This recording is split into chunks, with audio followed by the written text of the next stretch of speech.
Marwadi university మంచి భవిష్యత్తు కోసం తెలుగు విద్యార్థులు ఇష్టపడే యూనివర్సిటీ. కాల్ 9059052378 9059052379.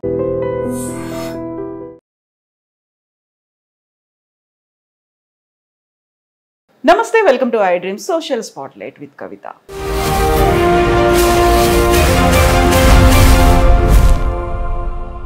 స్వర్ణక్క మూవీ మీరు ఒకటి తీశారు. ఆ టైంలో దాంట్లో మావోయిస్ట్ బ్యాక్గ్రౌండ్తో వచ్చింది, కుల వివక్ష ఎదుర్కొంటున్నారు, పల్లెటూరు నుంచి వచ్చింది, అవమానాలు ఉన్నాయి, తట్టుకోలేక స్వర్ణక్క దళంలో చేరింది అనేది. సో ఇప్పుడు కర్రెగుట్ట, ఆపరేషన్ కగార్ అనేది 280 కిలోమీటర్ల విస్తీర్ణంలో ఉన్నాయి. ఆ దాదాపు 3,000 మంది అక్కడ నక్సలైట్లు ఉన్నారని చెప్పి 25,000 మంది పోలీస్ బలగాలు, కేంద్ర బలగాలు, రాష్ట్ర బలగాలు అంతా మోహరించారు.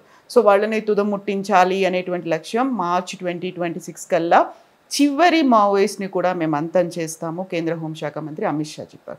ఇప్పుడు మేము ఇంత టైం ఇచ్చినప్పటికీ వాళ్ళు లొంగిపోలేదు. మేము కర్రగుట్టెలను సరౌండ్ చేసిన తర్వాత మాత్రమే బయటకు వస్తున్నారు, శాంతి చర్చల కోసం అని వాళ్ళు ఇప్పుడు తెల్ల జెండా చూపిస్తున్నారు అనే మాట.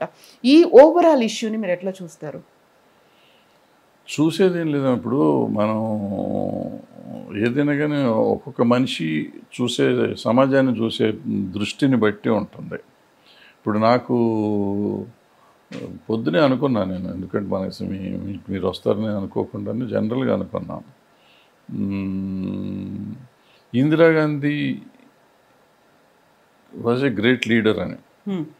ఇందిరాగాంధీ ఎమర్జెన్సీ పెట్టింది కదా, ఎట్లా గ్రేట్ లీడర్ అని మళ్ళీ నేను ఎమర్జెన్సీని అపోజ్ చేసిన వాళ్ళలో ఫస్ట్ ఉన్నవాడిని నేను. ఎమర్జెన్సీ పెట్టిన ఆవిడ ఎట్లా గ్రేట్ లీడర్ అవుతుంది? Indira Gandhi was I mean dare enough to declare emergency.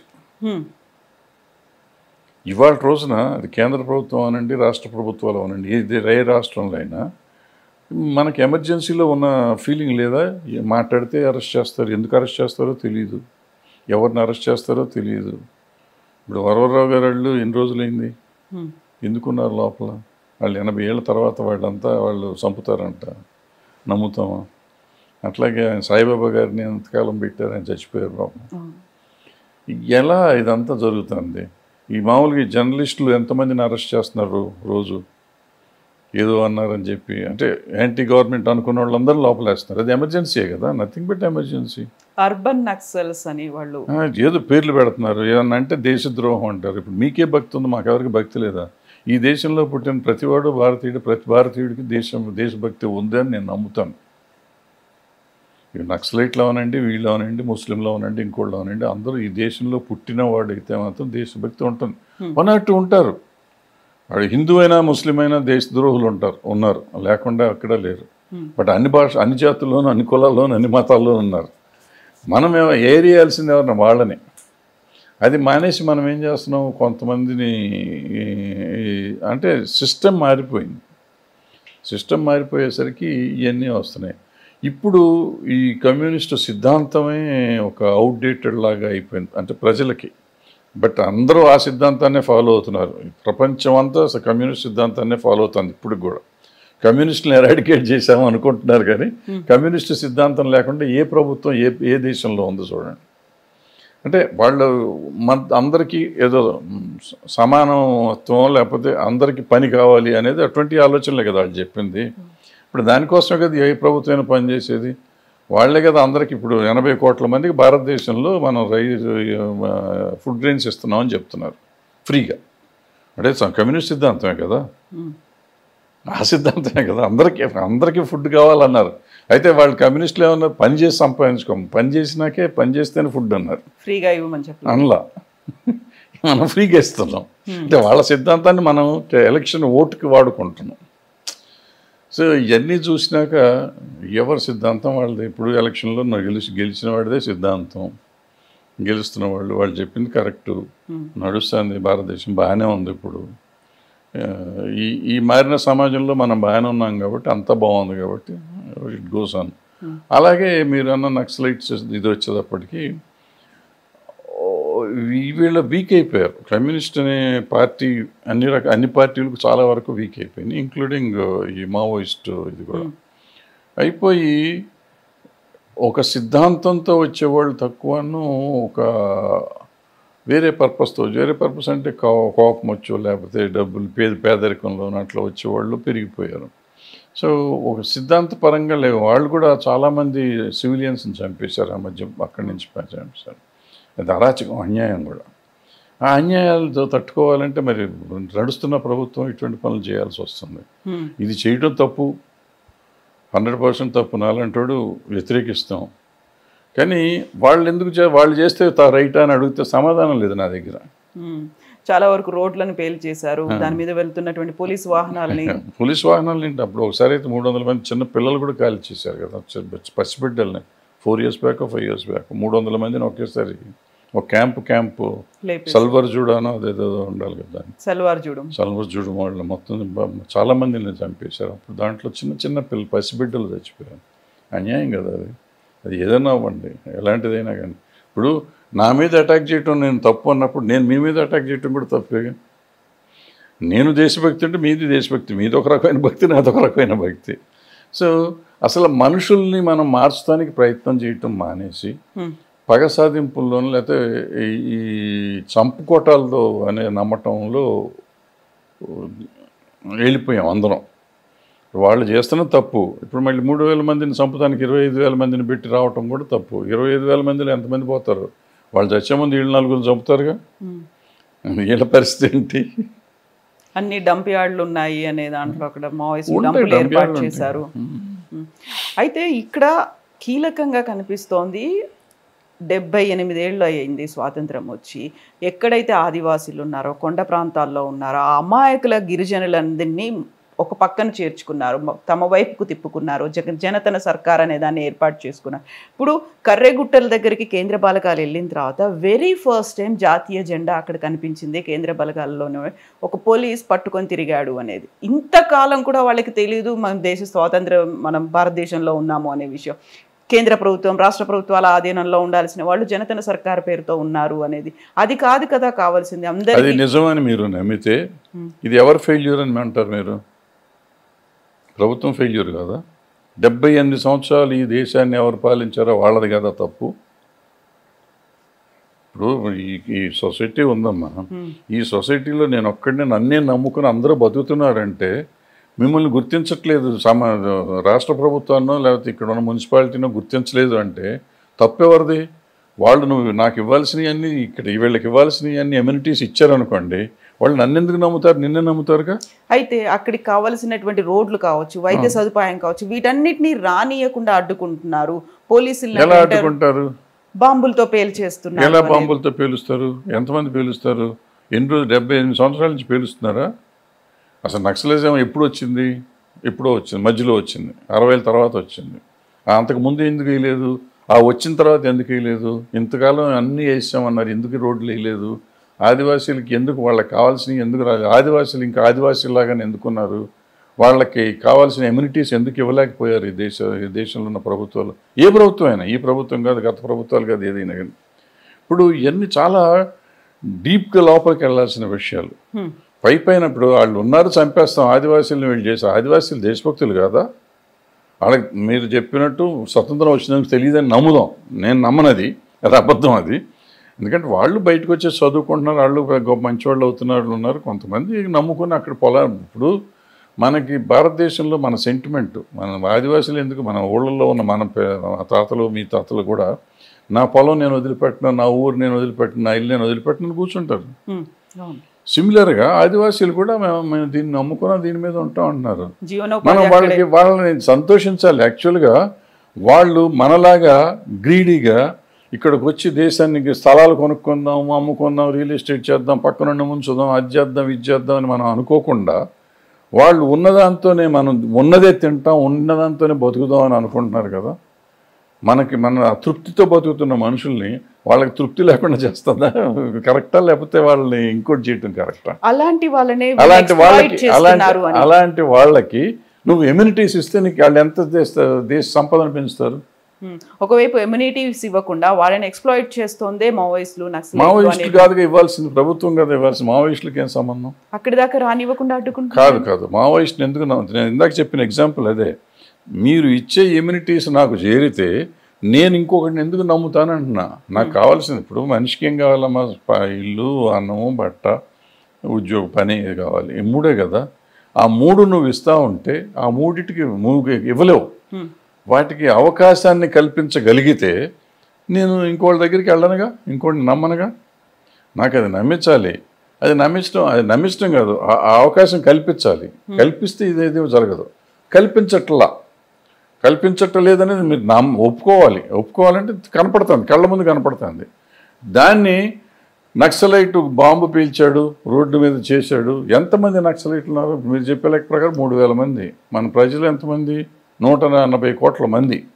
140 కోట్లు 3,000 మందిని కంట్రోల్ చేయలేకుండా ఈ దేశం ఉండి, ఈ దేశంలో పోలీసులు అందరూ ఉన్న భద్రతా దళాలు కానీ పోలీసులు కానీ ఈ ఒక దగ్గర ఉన్న 6,000 7,000 మందికి ఎంతమంది భద్రతనిస్తున్నారు? ఎమ్మెల్యేలు, ఎంపీలు, మినిస్టర్లు, వీళ్ళందరికీ దగ్గర 20,000 మంది నీకు కాపలాలు ఉంటున్నారు. 20-30,000 మంది కాపలాలు ఉంటున్నారు. 30,000 మంది 6,000ని కాపాడటానికి ఉన్న భద్రత ఉన్న మన సిబ్బంది మొత్తాన్ని వాడుకుంటూ మీరు వాళ్ళకి ఎమ్యూనిటీస్ ఇవ్వకుండా అసలు నీకెందుకు? నువ్వు దేశాన్ని కాపాడటానికి వచ్చిన వాడికి నీకు సెక్యూరిటీ ఎందుకు? ఇలాంటి వాళ్ళ వల్ల ముప్పు ఉంటుంది. ఎలాంటి అంటే నేను చచ్చిపోతాను భయం ఉన్నప్పుడు నేను ఎందుకు నాయకుడిని అవ్వాలి? నేను సమాజానికి మంచి చేస్తానికి వచ్చినప్పుడు నన్ను ఎందుకు చంపుతారమ్మా? ఎందుకు చంపుతారు? మంచి జరగడం, అభివృద్ధి జరగడాన్ని వాళ్ళు ఓర్వట్లేరు. అక్కడి దాకా రావాలని కోరుకోవట్లేదు. అక్కడ ఉన్నటువంటి స్కూల్స్ ని ఏర్పాటు చేయడం, ఎందుకంటే ఆ ఆధీనంలో పెట్టుకున్నారు. వాళ్ళంతా వాళ్ళు జనతన సర్కార్ అనేది అక్కడ సపరేట్ గా ఒక గవర్నమెంట్ సర్కార్ పెట్టారు. ఏం పెట్టారు అనేది తర్వాత సంగతి. ఏం పెట్టారు అనేది ఇప్పుడు వాళ్ళు ఒక సర్కార్ పెట్టి ఇంకోటి చేసినా కానీ ఇప్పుడు మనం స్వతంత్రం రాకముందు మనం పెట్టుకుని మన ఊళ్ళు మనం ఏలుకుంటానికి ట్రై చేసాం, మనం అంతా చేసుకున్నాం కదా. సిమిలర్గా వాళ్ళు చేస్తున్నారు. అక్కడ నీకు వాళ్ళు చేస్తున్నది మంచి చేశారు, చెడు చేశారు. ఇప్పుడు నువ్వు ఫర్ ఎగ్జాంపుల్ పెట్టారు అనుకుంది, నాకు తెలియదు అది ఏం చేశారు, నాకు ఐడియా లేదు. ఓ జనసేన సర్కారునో ఇంకోటో పెట్టుకుని వాళ్ళు చేస్తున్నారు. అవే ఎమ్యూనిటీస్ నువ్వు ఇస్తానని చెప్పి కూర్చొని నీ దగ్గరికి ఉంటారు కదా. సింపుల్, అది దానికి పెద్ద ఇష్యూ లేదుగా. అది మానేసి మనం వాళ్ళని చంపుదాం అనుకోండి, చంపేసేయచ్చు. చంపితే ఏం నష్టమేం లేదు. నష్టం 3,000 మంది పోతే 140 కోట్లలో జరుగుతుంది ఏంటంటే ఏం జరగదు, ఏం డిఫరెన్స్ కూడా రాదు సమాజానికి వాళ్ళ.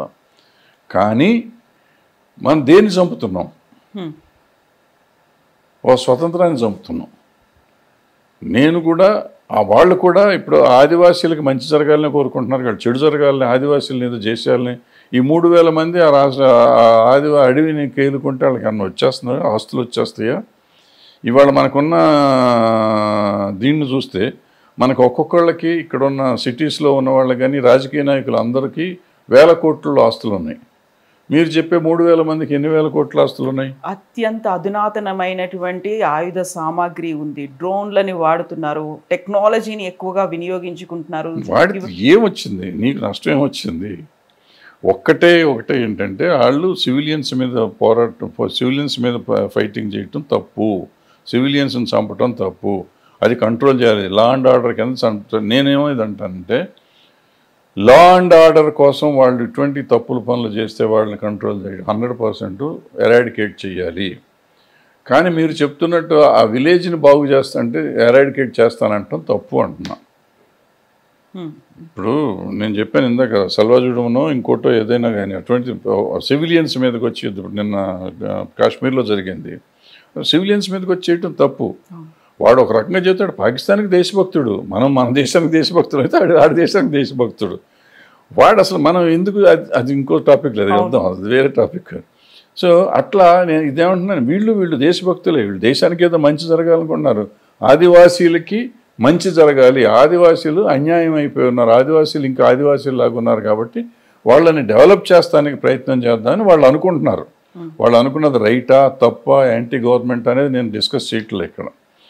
అనుకోవటం అనేది ఏంటంటే దేశాన్ని ముందుకు నడపడానికి పనికొచ్చేది, దోహదపడేదే కానీ వెనక్కి తీసుకెళ్లేది కాదు. అయితే మీరు చెప్పినట్టు వాళ్ళకి అన్ని ఆయుధాలు కావాలా, వాళ్ళకి అవసరమా అనేది నిజంగా అవసరం లేదు. నిజంగా మంచి చేస్తుంటే ఎందుకు నీకు ఆయుధం? నేను ఇందాక అడిగినట్టు వీళ్ళకి ఎందుకు ఆయుధాలు సెక్యూరిటీ అక్కర్లేదు, వాళ్ళకి ఆయుధాలు సెక్యూరిటీ అక్కర్లేదు. వాళ్ళు శాంతియుతంగా చేయొచ్చు, వీళ్ళు శాంతియుతంగా చేయొచ్చు. వాళ్ళు దేశానికి మనుషులను నమ్ముకుని బతకచ్చు. మనుషులు నమ్ముకుంటే యుద్ధం. ఎప్పుడు నువ్వు మనిషిని నమ్మినప్పుడు ఆయుధం అక్కర్లా, మనిషిని నమ్మకపోతేనే ఆయుధం కావాలి. వీళ్ళు ఎవరు ఒకరినొకరు నమ్మరు. నేను నిన్ను నమ్మ, నువ్వు నన్ను నమ్మవు. ఏ రోజునైనా నువ్వు నాకు వెన్నుపోటు పడవచ్చు, నేను నీకు వెన్నుపోటు పడవచ్చు. మధ్యలో ఆధిపత్య ధోరణి అనేది కనిపిస్తుంది. ఆయుధాలు ఉన్నాయంటే ఆధిపత్యం వచ్చేస్తుంది. అంతే, ఆయుధం అంటేనే ఆధిపత్యం వస్తుంది కదా. నేను ఇంత మాట్లాడాను, గబుక్కు తుపాకి తీసి లేదు మేడం, కరెక్ట్ మేడం అంటాను. నేను బెదిరించేస్తే. సో ఈ భయం,